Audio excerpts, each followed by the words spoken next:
DJ,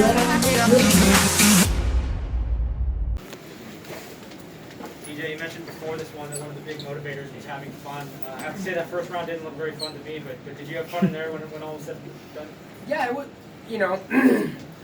it was fun to experience that. That's the first time that I've had an opponent just come across distance like that, and that's what we trained for.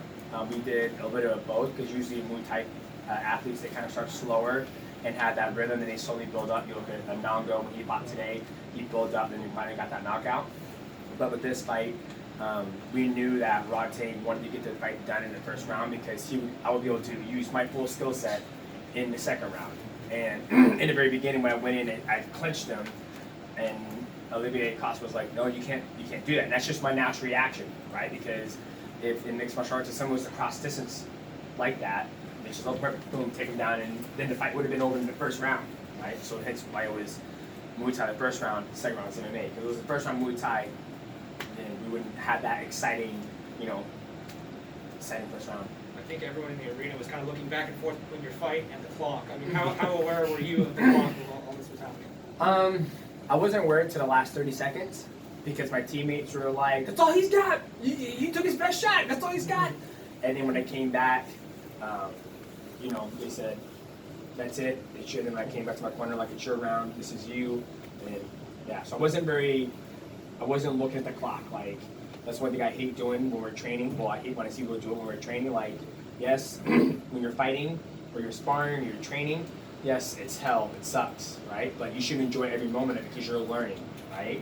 If you're looking at the clock and you can't wait till it's over, then you're not there mentally and physically.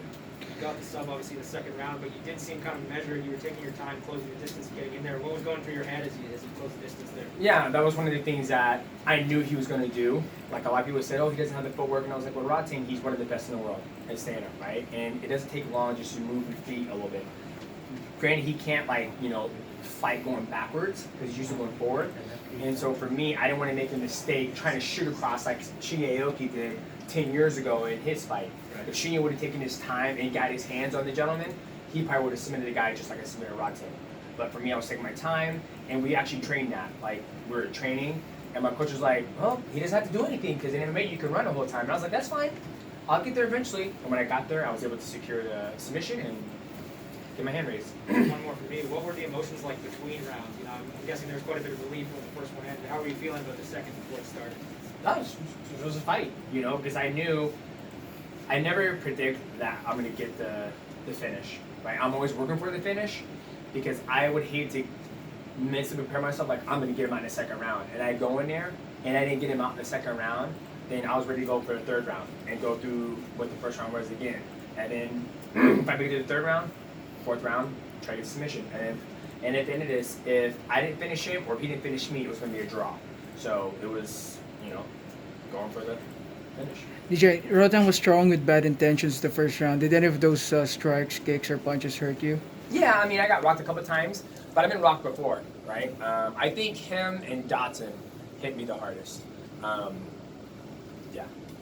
You also said earlier that it's not usual to see Rodtang fighting backwards, but that's exactly what he did. The second round, it was your time to stalk him. Was it weird, or did you feel like he was setting up a trap or anything He set like up that? a trap.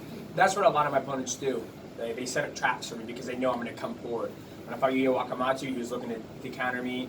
When I fought Adriano Moraes, he countered with an uppercut. Tatsumi Juara, they wait for me. Like, everybody's waiting for me to cross distance because I'm the shorter fighter. So I knew when the second round happened, he was running, and that's why I kind of just stopped and chilled. And I think my cornerman was like, he's running! And I was like, yeah, he's running, which is fine, right? I mean, the biggest thing that I'm happy about, I take away from this fight, is that I had 3 minutes. And when I got his back, I was very aggressive.